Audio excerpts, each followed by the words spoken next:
Okay, well, it is my great pleasure and privilege to be in this position this evening.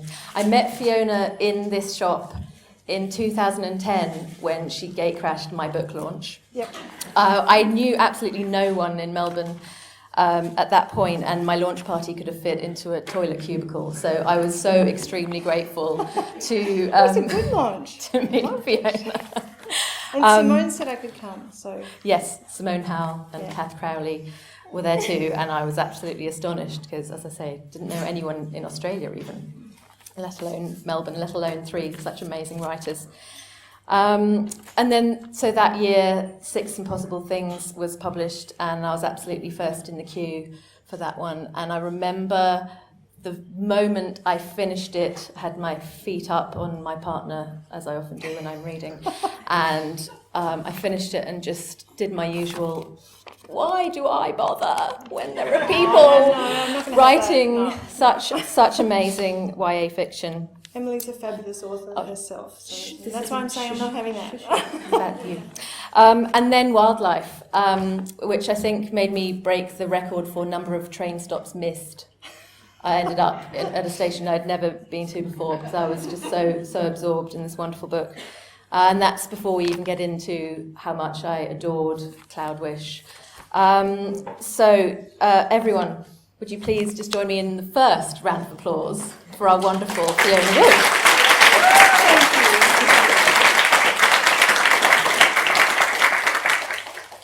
So Cloudwish is this brilliant character-driven novel, although perhaps the character in question might have her doubts about how much she's driving it, but I really think that she is.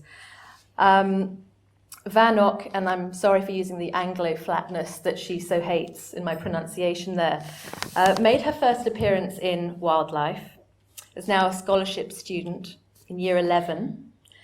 And Fiona, can you tell us about the process and timing of choosing this wonderful girl? I can. Vanok came from long ago. In 6 Impossible Things, I had a minor character called Uyen Nguyen, and I'm a volunteer tutor at Friday night school, and I said to my student there, who's sitting there, hi dear, I said, did you like seeing a Vietnamese Australian character in the book? And she said, in a quite a dubious, very polite but slightly dubious way, yes. She didn't get to do very much. So I thought, good, this is a call to action. Here's a challenge. Could I write a protagonist from the Australian Vietnamese community with the basis of that as a background? And so in Wildlife, I created the character, a very minor character in Wildlife. She just has about a tiny little dot on the page. She's a nerdy maths friend of Michael's. And in Cloudwish, she takes centre stage and she's the protagonist, so that's the background. And I love that idea of migrating characters from book to book. To me, it plays right along with that lovely suspension of disbelief, that we have in the immersive reading experience where we think for the time we're reading that is the real world. So I like the idea that these characters have a life between the narrative spaces of the book. Yeah, I mean, the joy of meeting the characters that we loved in Wildlife again in Cloudwish is extraordinary, and we'll talk a little bit more about that later. So one of the storylines in Cloudwish is of the very cocky, rich, handsome Billy Gardner suddenly taking an interest in quiet, shy, under the radar Vanok. And it all begins with an apparently magical occurrence. And Fiona is going to do a short reading now. And tell us about the setup here, Fiona. So what's happened here is that it's an English class, not Vanok's favourite subject. There's a visiting writer and she's got a box of creative prompts, and the box has been being passed around the class, and all Vanok can see in it is some really crappy old postcards, and she's not looking forward to having to write a piece of creative writing anyway. So she takes something out of the box. A glass vial peeped out from under the postcards. That looked a bit more interesting. She examined it at close range. A little tube of glass, each end sealed with a twist. Inside, a floating slip of paper on which one word was written in spidery faded ink: wish. The vial warmed to blood temperature in her hand as she free associated with the chosen item as they'd been instructed to do. Wish led straight to Billy Gardner, naturally. In a different world, she might belong here. She would not live in the dumping category of scholarship, poor, smart, Asian. She'd be one of the guys. Plenty of the guys were Asian, of course. It was a diverse community. But unlike Van Ock, they were from backgrounds of privilege, corporate expats' kids or second and third generation locals. She imagined having money in her pocket for after-school coffees in Greville Street, at leisure all weekend simply to hang out, stories to swap about her latest holiday, a family she'd feel relaxed enough about to take for granted, even to bitch about occasionally, and a boy like Billy Gardner. She had permission, instruction to wish, sugar high and depressing come down on the horizon. Deep breath. She wished with a quick, hard ache of impossibility that Billy Gardner liked her, more than liked her, preferred her to all the other girls in the school, all the other girls in the world, found her fascinating. So just an idle wish. And then that is something that really defines the romance, really, isn't it? Because Van Ock can't get this out of her head that she has made a wish, and it seems to have come true. Yes. And in terms of how Billy does react to her and he suddenly notices her, we sometimes hear that referred to in YA fiction as insta-love. What do you think of insta-love? Is it something that... I love insta-love. Yeah. I'm for insta-love. Because insta-love means that there's inherently someone doesn't know another person very well. There's just a physical attraction, and then after that, you have to find out who the personality is. So it's great. It's sort of conflict. It's conflicty, which is good for fiction. It's fun. And let's go back to the glass vial and the other magical signs that appear in the book. What's your take on magic in the world and things like that? I'm for magic, definitely. I've had to admit, especially through the writing of this book, that I'm quite prepared to have the rational and the irrational side by side in my life, and I've just got to forgive myself for that.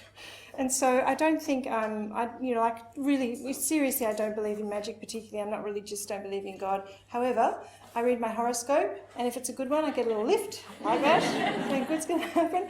I wish people luck. I touch wood. I actually even do this thing that probably my son and husband who are here might not even know, which is that if I spill salt in the kitchen, I flick a little bit over my left shoulder to get the devil in the eye. Now, I really don't think the devil is in my kitchen, but I still do that. So I think I do definitely allow for a little bit of magical thinking, yeah.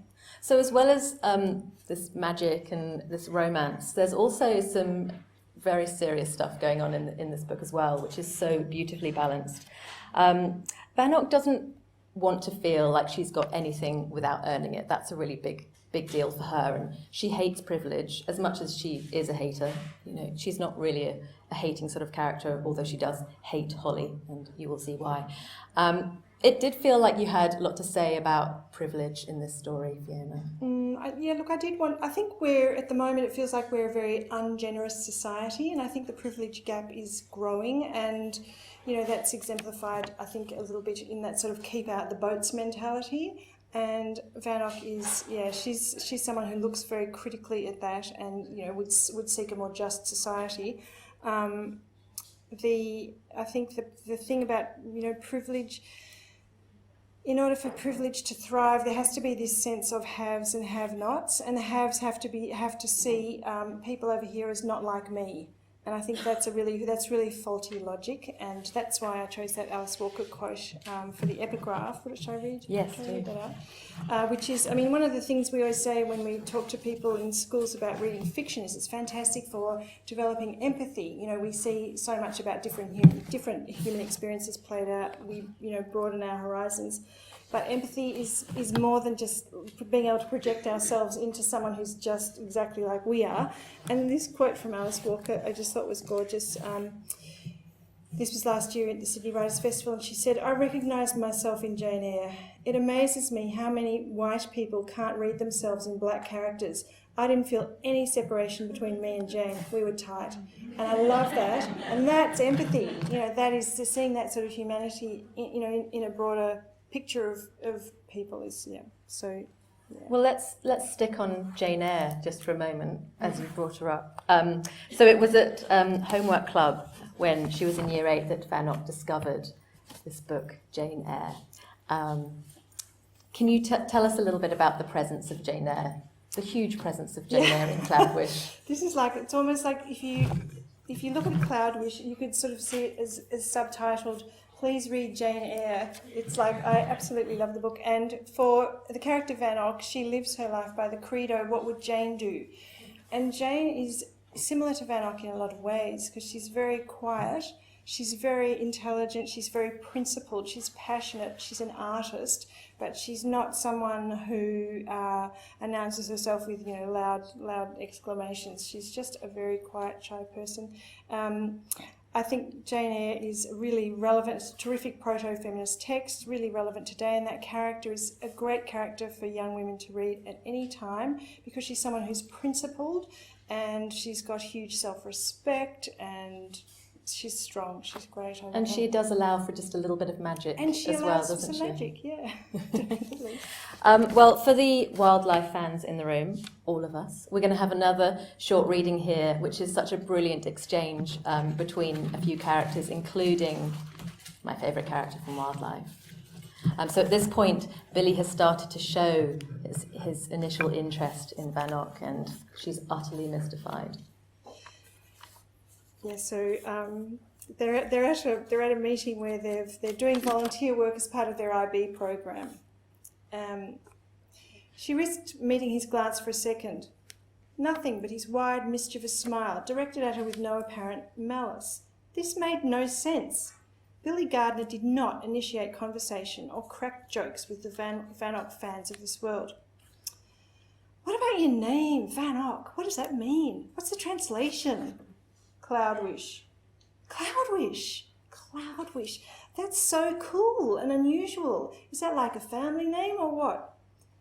He was waiting for a response. He had to be taking the piss. Didn't he realise most names meant something? His name, William, for instance, meant helmet. Tragic that she'd looked it up. She gave herself a mental shake and looked around for one or more of his friends laughing on the sidelines. The dare, the bet, won. Pretend like you're friends with a Polo Asian chick. She tuned back into Ms. King without giving him an answer.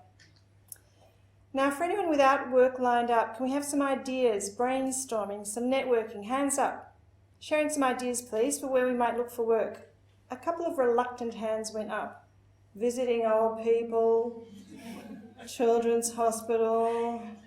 Annie's hand shot up. "Refugees," she said, obviously relieved to have thought of something. She leaned across Billy to Vanok, looking mortified. "Oh my God, I'm so sorry, I didn't mean you."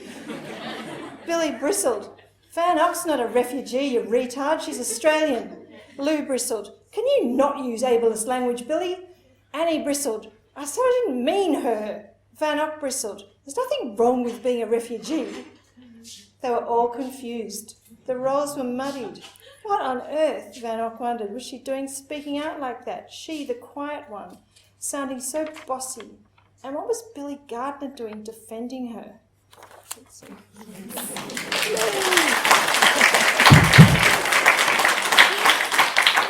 Now, Fiona, I've noticed in all of your books that the idea of being attracted to unattainable people is very, very strong. It is, yep. Talk about the psychology of that. I like it. I think the teen years are almost characterised by the things that you can't have. There's this incredible feeling of power as a teenager and an incredible feeling of frustration and impotence that you can't exercise the power. And crushes on unattainable people are just part of that picture, I think. And the other thing about it is that they're naturally conflict-driven, because if someone seems to be unattainable, then you have to put yourself on the line and risk, approaching that person. And I think that, in that sort of romance story strand, that idea of vulnerability and exposure and risk is really intriguing and interesting in life and in fiction. Absolutely. Now let's talk about Vanok's art, and also how it relates to your writing, because her art teacher tells her to ask herself, what does my art mean to me? Because the more specific and personal something is, the more its universality emerges. I think, look, as far as my work goes, I try to, the one thing I try to do really, really hard is to try to find a voice with emotional authenticity. And I think if you can really get that specific voice right, then people tend to respond to it. So, just trying to think of an example with Van Ock, or even with someone like Lou in Wildlife who's going through a grieving process. You know, not everyone who reads that will have had a boyfriend dying in a cycling accident, but being able to get right inside that emotional centre, I think a lot of people relate to it with other sorts of unhappiness they've had. So I think that's what seems to, that seems to be the universality, I suppose, in my books, based on what readers say. Yeah. That they respond to. And I feel like you do inhabit your teenage main characters so faithfully, and you give them such a rich and very noisy inner world. Do you think that we give our young people a really hard time in general? Is that something that you feel? Do you mean we authors? Yeah, or we... not authors, but just in general. I wondered if how we feel about teenagers also reflects how we feel about YA fiction and people who write YA fiction, people who read YA fiction. Totally. Is that because we don't respect our young people enough? I think there is an element of that, and I think that relates to the extent to which you can remember what it felt like to be a teenager. And I always think, I don't know if you agree, but if people say, I might write a young adult book, how do you research it or whatever? And the thing is, that sounds like time. We're just about to wrap. I always say to me, the really crucial thing is being able to remember exactly what it felt like. If you can remember what it felt like to be a teenager, then you start writing a teenage character with a sense of engagement and respect. And I think we do. I think teenagers have a terribly hard time. I was saying before, it's the time when you start feeling powerful and you start feeling independent, and yet it's the time of the absolute, most restrictions and rules, and tie your hair back, pull your socks up, be nice to your little brother, and etc. Not talking? Yes. Sorry, Sean. I really do. You're normally nice to you anyway. So it is. There's this real conflict of sort of feeling powerful and not being able to exercise the power, and that's. I think it's a tough time, but that makes it a really interesting time too. I love it. I mean, I love looking at that age group for fiction. It's just fabulous. Yeah. So that's a guarantee that you're not going to stop. No, definitely not going to stop. Good, because that relates to my next question. Now, a really good game to play at home is to buy a bag of those snake lollies and to eat one every time a wildlife character or reference comes up while you're reading Cloudwish. You will get through a lot of lollies. I loved the presence of Lou and Sibylla and Michael in Cloudwish so much. And can you give us any hint of whether we will see those people again? Even when you say their names, I want to go straight away and write per book. Yes, there's been a Year 9 and 10 and 11 book with the sort of overlapping characters, and I really feel like I should do a Year 12 book with someone like Michael or go back to Dan. But it's not the next thing I'm writing. The next thing I'm writing is with Kath and Simone. Yay! We're getting back to our book. And so I would like to one of these days. But good. We now have it on record. Uncommitted, but warmly enthusiastic. Okay. Yeah. We'll take that.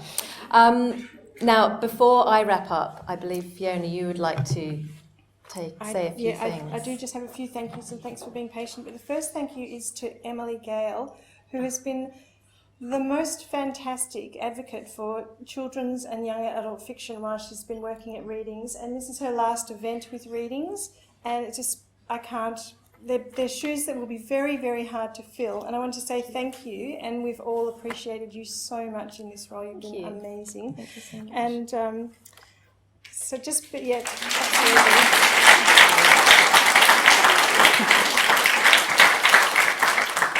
And this is just a quick whip through to thank some of the fantastically generous people who've worked with me in various ways during the writing of this book. So first of all, to the people who read the manuscript, and gave me such helpful feedback. I so appreciate it, and it's quite a long list. You're so kind.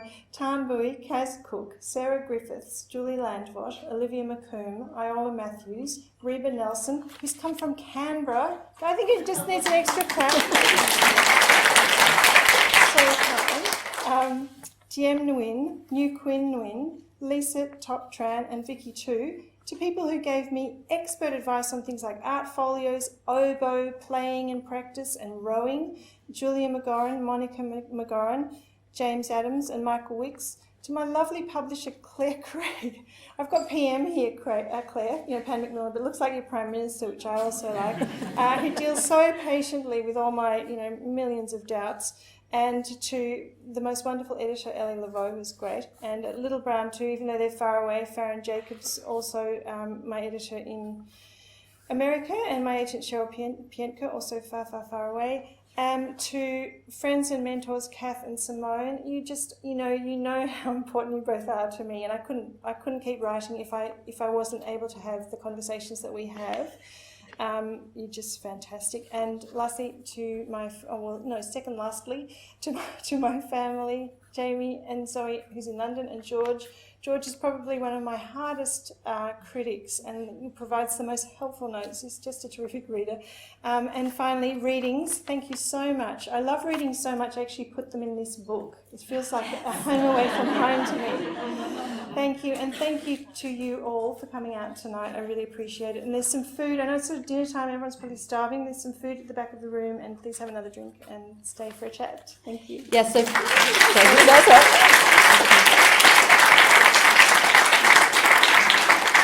Fiona, of course, will be sitting right here and signing copies of Cloudwish. And I just wanted to finish by saying that Vanok, she often finds herself wondering, what would Jane Eyre do? And since I finished reading Cloudwish, I've often found myself thinking, what would Vanok do? She is a superb modern hero for Australian fiction. Congratulations, Fiona. Thank you.